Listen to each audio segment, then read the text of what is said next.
მოგესალმებით, საქმის კურსი ეთერში იწყებს მუშაობას. მე ნუცა შუბაშვილი ვარ და ეკონომიკისა და ბიზნესის სიახლეებს გიყვებით.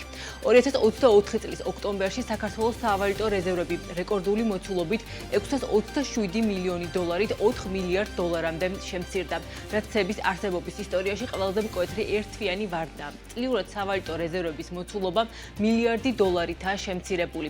ქვეყნის რეზერვების მოცულობა ამ დონეზე ბოლოს 2022 წლის ივლისში იყო. ამ კლების მთავარი მიზეზი ეროვნული ბანკის მიერ წინასაარჩევნო პერიოდში განხორციელებული 4 სავალუტო ინტერვენცია და 213 მილიონი დოლარის გაყიდვა იყო.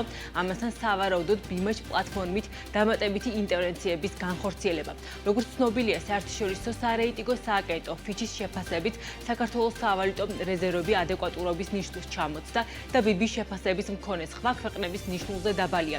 როგორც ანალიტიკასთან ექსკლუზიურ ინტერვიუში Fitch რეიტინგის ანალიტიკური გუნდის ხელმძღვანელმა განაცხადა, საქართველოს რეზერვების ადეკვატურობის ნიშნული დარღვეულია და ეს ქვეყნის საკრედიტო რეიტინგისთვის ერთ-ერთი სისუსტეა.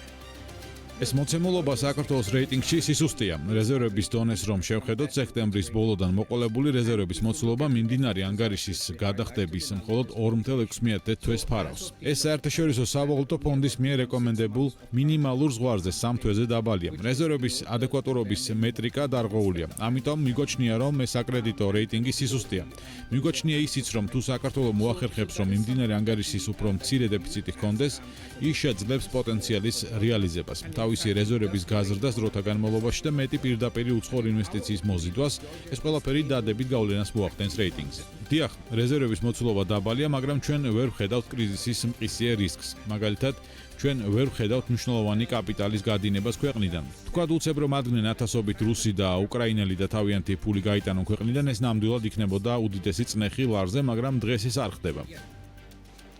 როგორ ფასდება და რა რისკებს უკავშირდება საქართველოს სავალუტო რეზერვების მოცულობის შემცირება, თემაზე შეფასებებს გიგა ბენია აგროვებს და მომდევნო გამოშვებებში შემოგვიერთდება. დღეს 8 ნოემბერს ბანკირის დღეა, რომელიც საქართველოში 2001 წლიდან აღინიშნება. აღსანიშნავია, რომ ამ დროისთვის ქართული საბანკო სექტორის 17 კომერციული ბანკითაა წარმოდგენილი, რომელთა ჯამურმა წმინდა მოგებამ 2024 წლის 9 თვის განმავლობაში 2 მილიარდ 300 მილიონი ლარი შეადგინა.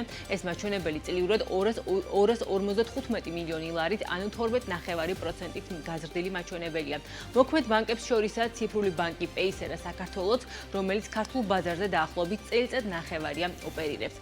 რა შედეგები და გეგმები აქვს პირველ ციფრულ ბანკს, რა უნდა გაკეთდეს საბანკო სექტორში კონკურენციის გასაზრდელად და როგორ აფასებენ საერთაშორისო ინვესტორები ქართულ საფინანსო სექტორში არსებულ ვითარებას. ამ თემებზე 15 საათსა და 30 წუთზე სტუმართან Paysera ბანკის საქართველოს გენერალურ დირექტორთან დიმიტრი ქუმსიშვილთან ერთად ვისაუბრებთ. გამყონი ტურიზმის მიმართულებით კლება 2024 წლის მესამე კვარტალში საქართველოდან საზღვარგარეთ საქართველოს რეზიდენტი მოგზაურების 758,9% გასვლა დაფიქსირდა, რაც წლიურად 7.4%-ით შემცირებული მაჩვენებელია. რაც შეეხება საქართველოს რეზიდენტი ვიზიტორების მიერ საზღვარგარეთ განხორციელებული ვიზიტების რაოდენობას, მესამე კვარტალში მათი რიცხვი 603,000 იყო, რაც წლიურად 6.8%-იანი კლებაა.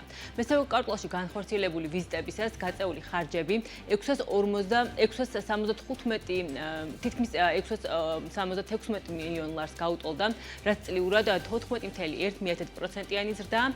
ვიზიტზე საშუალო ხარჯი 2023 წლის მესამე კვარტალთან შედარებით 22.5%-ით გაიზარდა და 1120 ლარი შეადგინა. აღსანიშნავია, რომ ტურიზმის სექტორის წარმომადგენლების ნაწილი ამბობს, რომ წელს გამყონი ტურიზმისთვის შედარებით ცუდი სეზონი იყო. Georgia Destination მენეჯმენტის დამფუძნებლის განცხადებით, ამის ერთ-ერთი მიზეზი გაზაფხულზე საქართველოში განვითარებული მოვლენები, აქციები, ასევე ზოგადად წინასაარჩევნო პერიოდი იყო. ძალიან ბევრმა ჩვენმა მოქალაქემ იმოგზაურა გერმანიაში დასასწრებად ევროპის ჩემპიონატის თამაშებზე.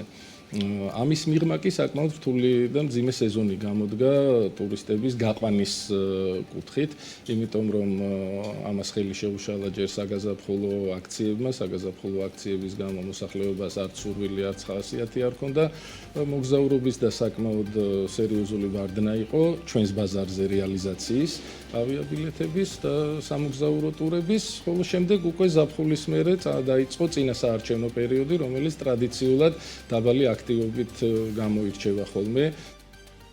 როგორია მიმდინარე წელი გამყვანი ტურიზმისთვის და რა გამოწვევებზე საუბრობენ ტურიზმის სექტორის წარმომადგენლები? თემაზე ანუკა ჯოხაძე მუშაობს და შეფასებებს უკვე მომდევნო გამოშვებებში შემოგთავაზებს.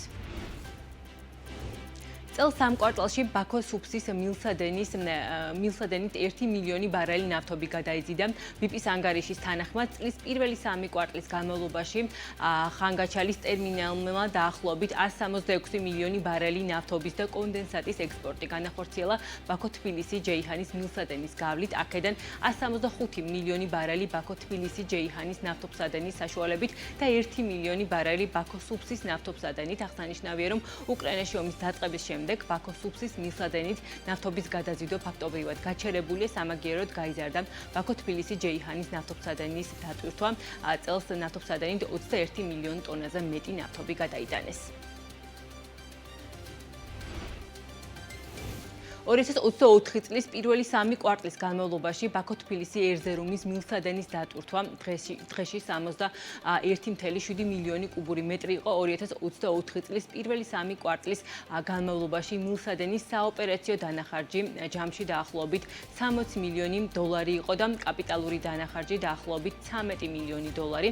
აღსანიშნავია, რომ მილსადენი 2006 წელს შევიდა ექსპლუატაციაში და შაჰდენიზის გაზს აწვდის აზერბაიჯანს, საქართველოს და თურქეთს. მილსადენის გაფართოების პროექტიდან თურქეთისთვის გაზის კომერციული მიწოდება 2018 წლის ივნისში დაიწყო, ევროპისთვის კი 2020 წლის დეკემბერში. ამერიკის შეერთებული შტატების ფედერალურმა რეზერვმა მონეტარული პოლიტიკა შეამსუბუქა. ფედმა რეფინანსირების განაკვეთი 25 საბაზისო პუნქტით 4.75%-მდე შეამცირა. უწყების ხელმძღვანელის ჯერომ პაუელის განცხადებით, ინფლაციასთან და უმუშევრობის დონესთან დაკავშირებით არსებული ვითარება დამაკმაყოფილებელია, ამიტომ ფედერალური რეზერვი მომდევნო თვეების განმავლობაში რეფინანსირების განაკვეთს ეტაპობრივად ნაბიჯ-ნაბიჯ შეამცირებს. აღსანიშნავია, რომ ფედმა მონეტარული პოლიტიკის შემსუბუქება 2020 წლის შემდეგ პირველად მიმდინარე წლის სექტემბერში დაიწყო, როდესაც დღეს რეფინანსირების განაკვეთი 50 საბაზისო პუნქტით შეამცირა. ფედის მხრიდან განაკვეთის შემცირება იმას ნიშნავს, რომ კაპიტალზე ხელმისაწვდომობა გაიზრდება, ამერიკულ დოლარში აღებული სესხი კი გაიაფთება.